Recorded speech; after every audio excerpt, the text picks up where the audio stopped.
अस्सलाम वालेकुम नाज़रीन, मैं हूं आपका मेज़बान खालिद जमील और आप देख रहे हैं प्रोग्राम डिबेट एट 8। और आज हम बातचीत करेंगे पाकिस्तान तहरीक इंसाफ ने स्वाबी में जो जलसा किया, उस जलसे के अंदर बड़े धुआंधार किस्म की तकरीर की चीफ मिनिस्टर खैबर पख्तूनख्वा ने, और जो उन्होंने अनाउंसमेंट्स की वो उससे ज़्यादा खौफनाक थी। और ये सारे के सारे मामला जुड़े हुए हैं पाकिस्तान तहरीक इंसाफ के बानी चेयरमैन इमरान खान के केसेस के साथ, और उनके केसेस बड़ी एडवांस स्टेज के ऊपर हैं। बहुत से केसेस के अंदर उनकी ज़मानतें हो चुकी हैं, बरियत भी हो चुकी है। 2-3 केसेस हैं जिनमें अभी वो कस्टडी में है रियासत की या कानून नाफिज करने वाले इदारों की, और उन मामलात के अंदर ताख़ीर हो रही है। शायद यही वजह है कि पाकिस्तान तहरीक इंसाफ इस वक्त जो है कि वो ज़्यादा इश्तियाल अंगेज़ बयानात भी सामने आ रहे हैं। हम प्रोग्राम के एक हिस्से के अंदर इमरान खान के केसेस और उनकी PTI की जो तहरीक है सियासी, उसके हवाले बात करेंगे, जो उनके कानूनी लीगल आस्पेक्ट्स हैं वो भी, और फिर पाकिस्तान की मजमूई जो सियासी सूरत हाल है उसमें जो इस किस्म के जो बैरूनी एक दबाव पाकिस्तान के ऊपर, माशी दबाव, और फिर इस सियासी अदम इस्तेकाम की सूरत हाल पाकिस्तान को किधर लेके जाएगी, इसके ऊपर भी बात करेंगे। प्रोग्राम के इस हिस्से में हमें ज्वाइन कर रहे हैं फैसल चौधरी साहब, जो शोबा कानून के साथ वाबस्ता है, सीनियर वकील हैं सुप्रीम कोर्ट ऑफ पाकिस्तान के, और बानी चेयरमैन इमरान खान के भी इस वक्त मुतअद्दिद केसेस के अंदर जो है कि वो रिप्रेजेंट कर रहे हैं उनको, डाला जेल में भी और बाकी हाई कोर्ट के अंदर भी। बहुत शुक्रिया चौधरी साहब टाइम देने का। एक तो हमें ये बता दें कि जो ये फ्रस्ट्रेशन सारी नज़र आ रही है हमें PTI की लीडरशिप के अंदर, कि जनाब अगर उनकी रिहाई ना हुई और उनकी रिहाई में रुकावट पैदा की गई तो फिर जो कुछ होगा वो कल हमने सुना। हमें ये बताएं कि इमरान खान के केसेस जो हैं कि अभी गालबन 2 या 3 सिर्फ केसेस हैं जिनके अंदर फैसले होने हैं, और अगर उनकी रिहाई में रुकावट है तो सिर्फ वो है। वो केसेस कौन से हैं, किस स्टेज पर हैं, और उनके मुतवक्के फैसले अभी इस हफ्ते 10 दिन कब हो सकते हैं? आप भाई 3 केसेस वक्त चल रहे हैं। एक अलकादर ट्रस्ट केस है 190 मिलियन पाउंड का, जिसमें प्रोसिक्यूशन का एविडेंस खत्म हो गया है। वो 345 की स्टेटमेंट के लिए वो रखा हुआ था, तो इस्लामाबाद हाईकोर्ट ने कहा कि आप बरियत की दरखास्त पे पहले फैसला करें। एक वो है। दूसरा ये एक तोशा खाना 2 जिसको कहते हैं, जो पहले नैब में था और नैब ने से वो FIA को चला गया। और तीसरा ATC पिंडी में 9 मई के केसेस हैं जो कि चलते हैं। 9 मई के केसेस लाहौर में भी हैं, और वहां पे तो बेलें हो गई हैं 4 केसेस में परसों हुई। लीगली तो खालिद साहब इसमें कोई ऐसा केस नहीं है जिसके ऊपर सजा हो सके या इवन वो केस बनता भी हो। तो ये पैरामीटर्स के ऊपर तो कोई भी केस नहीं है। जो उनके ऊपर 200 250 केस 250 बना हुआ है वो सारा फ्रिवलेस केस है। उसमें एक भी, चाहे वो क्रिमिनल केसेस है, FIR है, कोई भी एक भी जायज केस नहीं, तमाम केस है। और अगर अदालतें आज़ाद और हिम्मत करें और उसमें जो है जो पॉलिटिकल इंटरफेरेंस है जिन क्वार्टर्स की तरफ से, पावरफुल क्वार्टर्स की तरफ से, अगर वो ना हो तो इमरान खान साहब को जेल में एक दिन रखना भी जो है वो मुश्किल है। अलकादर ट्रस्ट केस तो 12 नवंबर को शायद कोर्ट ने, जो ट्रायल कोर्ट है, उसने फैसला महफूज किया बरियत के हवाले से। क्या एक्सपेक्ट कर रहे हैं, बरियत हो सकती है या आपको दोबारा हाई कोर्ट से रजू करना पड़ेगा?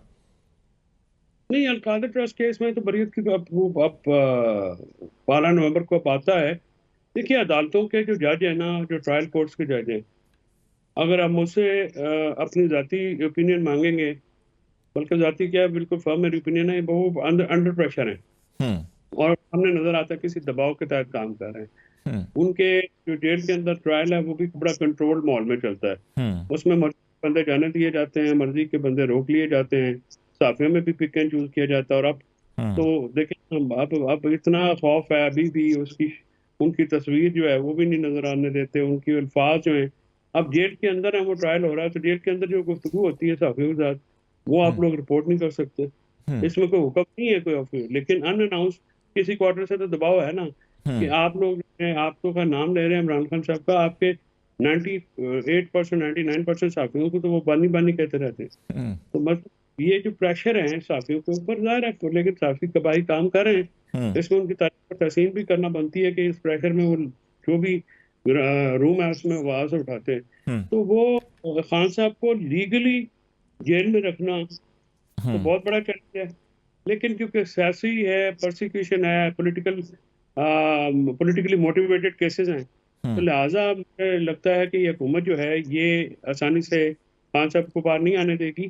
और इसके जो कानूनी जो हमारे मामलात है ना जी, वो उसमें किसी किस्म का कोई झोल नहीं है, वो बेहतर जा रहे हैं। लेकिन उसमें कोई आप कहें कि वकुला की तरफ से किसी किस्म का लिथार्जी नहीं है, या वो मामलात उस तरह से नहीं है, क्योंकि हम जिन हॉस्टाइल कोर्ट्स में पेश हो रहे हैं, हॉस्टाइल जजेस के सामने पेश हो रहे हैं, तो उन मामलात में तो सिलसिला और है। मतलब आपका ख्याल है ये एक्सटर्नल फैक्टर है, दबाव है, जिसकी वजह से मामला लेट हो रहे हैं। अच्छा, ये जो अभी रिसेंटली सुप्रीम जुडिशल काउंसिल की मीटिंग हुई थी चीफ जस्टिस साहब की सरबराही में, और उसमें वो 6 जजेस के ख़त का जो हवाला था इस्लामाबाद हाई कोर्ट ने लिखा था, काजी फैसला साहब थे उस वक्त चीफ जस्टिस, बदकिस्मती से मामला जो है कि वो टेकअप नहीं हुआ उस अंदाज में जिस तरह से होना चाहिए था। अभी सुप्रीम जुडिशल काउंसिल ने कहा है कि अपने रूल्स को भी और आइन के आर्टिकल 209 सब आर्टिकल 8 का हवाला दिया कि वो तमाम सरकारी अफसरों के ऊपर भी, इदारों के सरबराहों के ऊपर भी लागू होता है कोड ऑफ कंडक्ट, सिर्फ जजेस के ऊपर नहीं है। तो इस फैसले के बाद या इस के जी का अगले महीने फिर इजलास होगा और कुछ इसके अंदर तरमीम, इसके बावजूद दबाव बरकरार है और चीज़ें ठीक नहीं हो रही? नहीं, बिल्कुल जो लोअर कोर्ट के जज हैं वो तो नजर आ रहा है बड़ा देखें, तरीके नहीं देते हैं। डे टू डे न्याय में कौन सा केस है जो डे टू डे चल रहा है?